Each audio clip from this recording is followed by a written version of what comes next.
Olá, este é o Conexão Futura na tela do seu canal Futura e confira também o nosso site futura.org.br/Conexão Futura.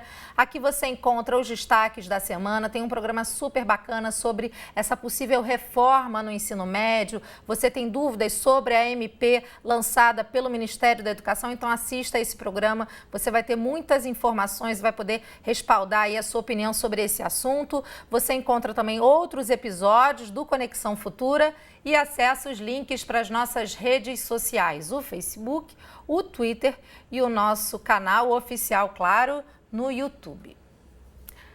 Desde os anos 1990, o mês de outubro tem sido dedicado ao trabalho de conscientização sobre o câncer de mama, o tipo mais letal entre as mulheres e que afeta por ano mais de 57 mil brasileiras, segundo dados do Ministério da Saúde.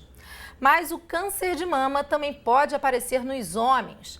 E como representam apenas 1% dos casos da doença, o tumor de mama nos homens é considerado relativamente raro e o diagnóstico costuma ser tardio.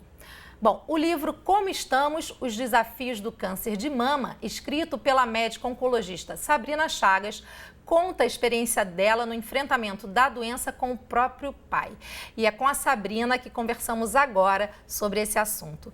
Sabrina, muito obrigada pela sua presença no Conexão Futura de hoje. Eu quero começar aqui mostrando então o livro da Sabrina, Como Estamos. E enquanto eu mostro o livro, Sabrina, eu queria saber um pouco de onde surgiu essa ideia, né? Você, médica oncologista, e vivendo essa experiência do próprio pai, que também é médico, mastologista, o Dr. Ricardo Chagas, que enfrentou o câncer de mama. Conta um pouquinho, então, dessa experiência, né? E da própria narrativa do livro, o que é que você pretende mostrar? Então, primeiro agradecer o convite, Larissa, é um prazer enorme estar aqui.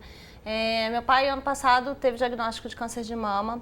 Ele percebeu que o mamilo dele estava repuxado em frente ao espelho e a partir de então a gente começou uma caminhada que é comum a tanta gente no Brasil e no mundo.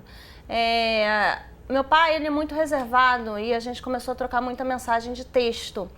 E vendo aquele material todo, vendo todos os passos que a gente estava fazendo, biópsia, cirurgia, laudo de biópsia, aquela angústia para saber o laudo, quimioterapia depois, todos os efeitos colaterais da quimioterapia, todo aquele processo que eu vejo, né, que eu já vi há tanto tempo no meu dia a dia com meus pacientes. Então eu falei, nossa, que material bacana, que coisa legal eu poder dividir isso, né, com os meus pacientes, saber que os medos são comuns, que a gente fica aflito com as mesmas coisas e também dividir isso com os médicos que estão do outro lado também e que às vezes não conseguem na correria do dia a dia se aprofundar tanto nas questões que eu vivi. Agora, o livro ele é um diário, né? Ele é dividido por dias, né? Durante o ano de 2015, perdão. É uma linguagem muito pessoal, eu acho que isso é muito interessante nessa proposta também, né? Mostrar realmente também essa relação familiar, né? Muitos brasileiros que estão nos assistindo agora passam por isso e eu acho que traz essa questão também da relação entre a família, da importância do apoio e do suporte da família para os pacientes com câncer. Exatamente. O livro, às vezes eu falo que eu escrevi um livro, então as pessoas falam, você é oncologista, você escreveu da quimioterapia, você escreveu da biópsia, dos efeitos colaterais, não só. Um livro, né, mais técnico, as pessoas pensam devem isso. Pensar. Mas não, ao contrário, na verdade, né? Porque eu descrevo o que todo mundo vive. Só que eu fui muito além, né? Eu descrevi questões relacionadas à amizade, que às vezes os amigos não querem se aprofundar tanto nas questões que a gente está vivendo. Falei de família, falei como é importante a gente estar do lado do familiar todo dia, porque o dia não é somente o dia que faz a químio que importa, né? O que é importante é todo aquele caminho, todos os efeitos colaterais, todos os medos, todas as angústias, as dificuldades de sair para ir no restaurante, de sair, de se divertir, o medo.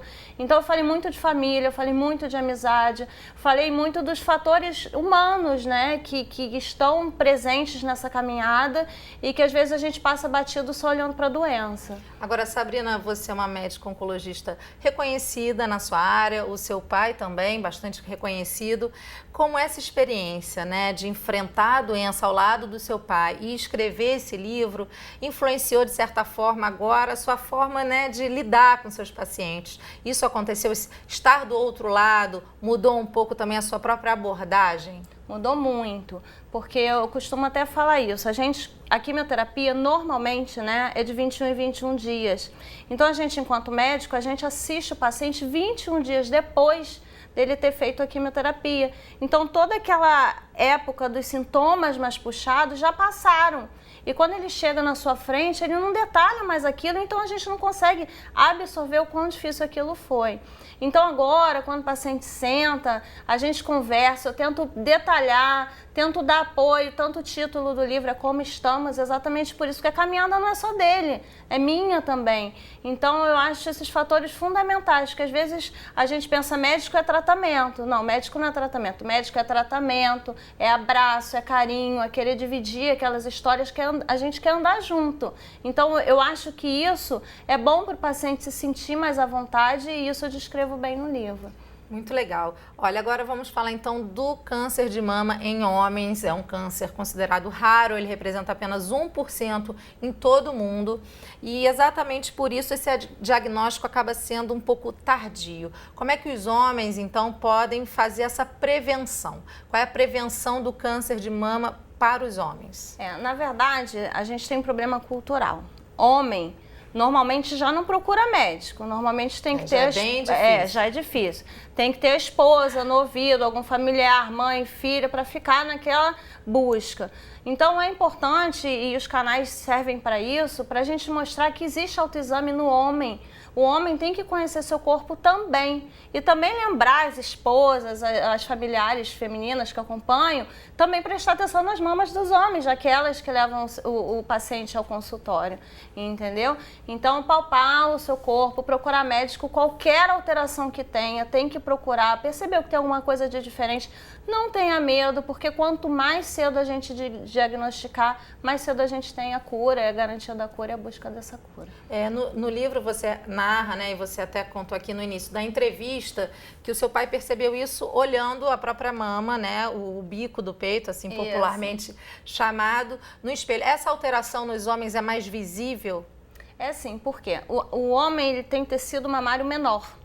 Então, é bem mais fácil dele perceber qualquer alteração. Mulheres com mamas volumosas, até elas perceberem a palpação alguma alteração, normalmente esse nódulo está muito maior. E como a mama do homem é muito pequena, normalmente vem mais perto do mamilo, né? Então, assim que ele cresce, ele já puxa aquele mamilo um pouco para trás. Então, é um sinal importante. Até porque as mulheres, ao longo do mês, passam por a própria menstruação, acaba alterando o formato da mama, então isso acaba ficando mais difícil. Exatamente. Agora, como as pessoas podem, então, por exemplo, o homem não vai, obviamente, ao ginecologista, mas ele é importante, então, ele tem um clínico geral, para que possa fazer também essa prevenção ao lado dele. É importante que ele também leve essa questão para o seu médico. Com certeza. Pessoal. É importante porque a gente fala, qualquer alteração procure um mastologista. Mas não é todo lugar que tem mastologista disponível. Tem pessoas que têm difícil acesso ao mastologista, então qualquer alteração, a primeira coisa que vai fazer é procurar um clínico geral, o cardiologista, qualquer profissional de saúde, fala que tem alguma coisa de diferente que esse profissional vai poder direcionar, vai poder encaminhar para um clínico, para um mastologista, vai dizer onde tem, vai pedir uma ultrassom de mama, vai pedir uma mamografia, o importante é sinalizar e falar com o médico. Agora, o tratamento, ele é semelhante ao tratamento realizado em mulheres com câncer de mama e os homens também, em algum momento, precisam retirar a mama? Sim, a linha de tratamento é exatamente igual, né? Notou o nódulo, faz o exame de imagem, biópsia e faz o exame de imagem, depois é seguido da biópsia faz a cirurgia, da cirurgia, se precisar quimioterapia, se precisar radioterapia e hormonioterapia que a gente trata por 5 a 10 anos. E tirar a mama também tirar a mama. Acontece? Acontece. Na verdade, tirar a mama no homem é mais fácil, entre aspas, por 2 motivos. A gente não tem aquela preocupação que a gente tem na mulher em, às vezes, tentar preservar um pedaço da mama, né? Porque o homem, ele tem a mama pequena, então você vai retirar a mama. E o que é bom também, entre aspas, que o homem é peludo, na maioria das vezes. Então, aquela cicatriz não fica coberta pelos pelos, entendeu? Então, a gente também tem um recurso que é a tatuagem. A gente pode fazer tatuagem fazendo o mamilo mamilo, no peito, na mama. Então não fica aquela coisa, né, aquela preocupação estética tão grande como a gente tem nas mulheres. E assim como as mulheres, quanto mais cedo for detectada e diagnosticada a doença, melhores as chances de cura e da sobrevida também desse paciente. Sempre. Qualquer alteração, procurar o médico, fazer os exames, quanto mais cedo, melhor. Isso tudo que a gente faz, essas campanhas que a gente faz, não é para deixar as pessoas desesperadas, não é para criar um alarde. É só para o paciente saber. Qualquer alteração, procura um médico que a gente vai resolver. A gente consegue resolver mais cedo. Então, o objetivo é esse, a gente tentar descobrir as doenças cedo, as alterações precocemente para a gente tratar e resolver. Rapidamente, a gente já está caminhando aí para o fim dessa nossa entrevista. O Sistema Único de Saúde prevê o tratamento, né, e a própria realização de mamografias para as mulheres. Os homens também têm esse atendimento nos casos de câncer de mama no Sistema Único de Saúde? Então, o câncer de mama masculino é tão raro e é um tema tão pouco abordado que a gente não tem essa regularização para mamografia masculina, não existe. Então é importante saber que homens com história familiar muito muito importante, né, mãe, irmã, filha que tiveram a doença, né, esse homem tem que estar mais preocupado do que a maioria, sim, e todos os homens têm que fazer autoexame e qualquer alteração procurar o médico. Bacana. Sabrina, vou voltar então para o livro, onde as pessoas podem comprar o livro, quem quiser mais informações e conhecer um pouco mais dessa história. Então, o livro, ele teve o apoio da PR Fabri para o lançamento e para a produção. Ele vai ser lançado no Congresso Franco-Brasileiro em novembro e também a partir de novembro vai ter um outro lançamento na Livraria da Travessa de Botafogo e a partir daí vai estar à venda em livraria e também na internet. Aqui no Rio de Janeiro? Aqui no Rio de Janeiro. Quem não for no Rio pode achar na internet. Na internet. Muito bacana. Bom, eu vou pedir para a Sabrina continuar com a gente aqui, porque já a gente volta com Conexão Futuro e vamos continuar falando sobre câncer de mama com a campanha Outubro Rosa, que é direcionada para a prevenção da doença nas mulheres. Você, claro, não pode perder. Até já!